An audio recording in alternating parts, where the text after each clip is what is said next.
సుమారు 30 మంది యూత్ అందరూ కూడా భారతీయ జనతా పార్టీ పైన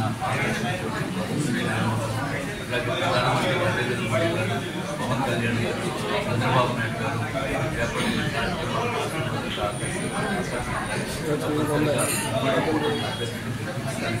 వారందరూ కూడా మా పార్టీలో జాయిన్ అవ్వడం జరిగింది. చాలా సంతోషంగా ఇప్పుడు అండగా ఉంటామని చెప్పినట్టు భారతీయ జనతా పార్టీ 19 రాష్ట్రాల్లో పూర్తి అధికారంలో ఉంది. తప్పనిసరిగా అన్ని రాష్ట్రాల్లో అధికారంలో వస్తాం.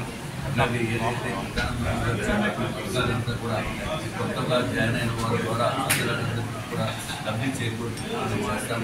అందరికీ అండగా ఉంటామని చంద్రబాబు గారి నాయకత్వం, పవన్ కళ్యాణ్ గారి నాయకత్వం, మోదీ గారి నాయకత్వం, మనంతా కలిసి పనిచేద్దాం. మనం